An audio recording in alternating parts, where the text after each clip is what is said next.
Es una rama de la física que se ocupa del estudio de los comportamientos de los fluidos, tanto líquidos como gases, ¿eh? y de la fuerza que actúan sobre ellos. Los fluidos se caracterizan por su capacidad para fluir y adaptarse a la forma de su contenedor. La mecánica de fluidos se divide generalmente en dos ramas principales, las cuales son la hidrodinámica y la aerodinámica. La hidrodinámica se ocupa del estudio de fluidos en movimiento, especialmente los líquidos. Examina las fuerzas que afectan el movimiento de los líquidos y cómo se comportan los fluidos cuando se desplazan a través de sólidos o interactúan entre sí.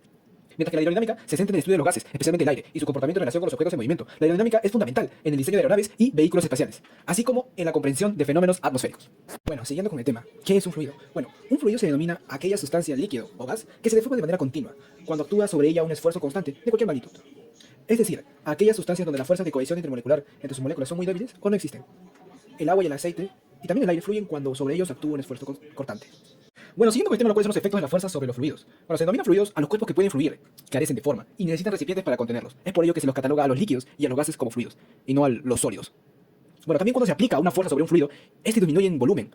A esta propiedad se le denomina la propiedad de comprensibilidad. La comprensibilidad de los fluidos se refiere a la capacidad de un fluido para experimentar cambios significativos en su densidad bajo la influencia de variaciones de presión y temperatura. En términos simples, un fluido comprensible es aquel cuya densidad puede cambiar en respuesta a los cambios de presión y temperatura. Bien, ahora pasaremos a hablar acerca de la densidad. ¿Qué es densidad? La densidad es una medida que representa la cantidad de materia por cada unidad de volumen de un cuerpo. En esa gráfica que está ahí, podemos observar la densidad del agua. Podemos observar cómo va cambiando su densidad respecto a su temperatura. Tenemos que saber también que la densidad se mide en kilogramos por metro cúbico o gramo por centímetro cúbico. Y su fórmula, la densidad, es masa sobre volumen. Luego tenemos lo que es la presión. Bueno, esta es una magnitud que relaciona la fuerza con la superficie sobre la cual actúa, ¿no? O sea, es decir, esto equivale a la fuerza que actúa sobre la superficie. Tenemos restos equivalencias, que un bar es igual a 100 kilopascal, una atmósfera es igual a 101,325 kilopascales, y ahí su respectivo comando. Su fórmula es la fuerza sobre la superficie. ¿Y en qué se puede medir? En pascales. Sabemos que la fuerza es en newton y la superficie es en metro cuadrado. Entonces, newton sobre metro cuadrado me da pascales. Bueno, por último tenemos la presión atmosférica, que viene a ser esto, la fuerza ejercida por la columna de aire que se encuentra sobre una determinada área en la superficie de la Tierra, ¿no? ¿Esto qué? Debido al peso del aire. Su fórmula tenemos ahí de presión atmosférica, viene a ser la densidad de fluido, que está representada por una letra P, o similar al P, G, que viene a ser la aceleración de la gravedad, y H, que viene a ser la columna del fluido. Bueno, sus unidades son iguales, y tenemos una imagen referencial ahí que me dice a mayor altura, menor presión. Al lado derecho tenemos otra imagen donde nos está la misma imagen, pues, ¿no? de una columna de aire, y respectivamente a esa columna de aire señala su presión atmosférica. Bueno, ahora pasamos a ver el principio de Arquímedes, el cual nos dice que todo cuerpo sumergido en un fluido estático experimenta un empuje vertical hacia arriba igual al peso del fluido que desaloja.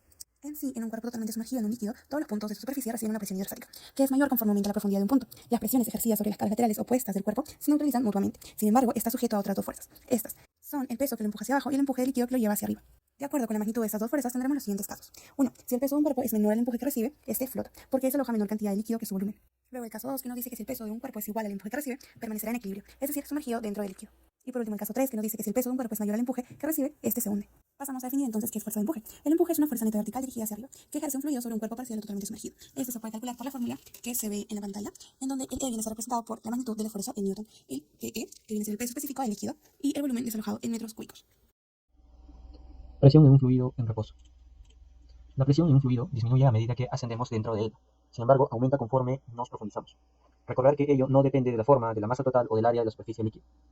A continuación, extrapolaremos la fórmula que ya todos conocemos, donde señala que la presión será igual a la fuerza ejercida total sobre el área. Con equivalencias llegaremos a que finalmente la presión será igual a la densidad multiplicada por la gravedad o la aceleración de la gravedad multiplicada por la altura, sumado ello a una fuerza inicial dividida entre un área. La presión en un fluido disminuye a medida que ascendemos dentro de él. Sin embargo, aumenta conforme nos profundizamos. Recordar que ello no depende de la forma, de la masa total o del área de la superficie líquida. Unidades de la presión. Las unidades de la medida pueden variar según el sistema de medición. En el sistema internacional se utiliza el pascal. En el sistema inglés es la libra por pulgada cuadrada, PSI.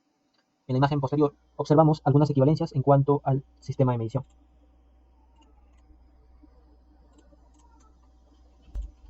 Presión versus profundidad. Cuando trabajamos con un líquido o un recipiente con el mismo fluido, podemos señalar que la presión 1 o presión en el punto 1 será igual a la presión atmosférica. Sin embargo, cuando nos adentramos en él a una altura determinada en el punto 2, la presión en el punto 2 será igual a la presión atmosférica sumada a la densidad multiplicada por la gravedad por la altura. Pero ahora, cuando trabajemos con un recipiente que tiene distintos fluidos, separaremos la presión total en presiones parciales, dándonos la presión total, la presión atmosférica sumada a la presión parcial, densidad multiplicada por la gravedad, altura 1, sumada a la densidad, gravedad, altura 2, sumada a la densidad, densidad, gravedad, altura 3. La presión depende de la profundidad. Para ello utilizaremos el ejemplo brindado en clase, que nos señala que a una misma altura, en un punto igual, las presiones serán exactamente iguales. presión en el punto A igual a la presión en el punto B, punto C, punto D, punto E, punto F y G. Sin embargo, en el punto H y en el punto I serán distintos, puesto que se trabajan con fluidos distintos, que poseen una densidad diferente. El principio de Pascal es uno de los conceptos más importantes en la física de fluidos, nombrado en honor al físico del siglo XVII, Blaise Pascal.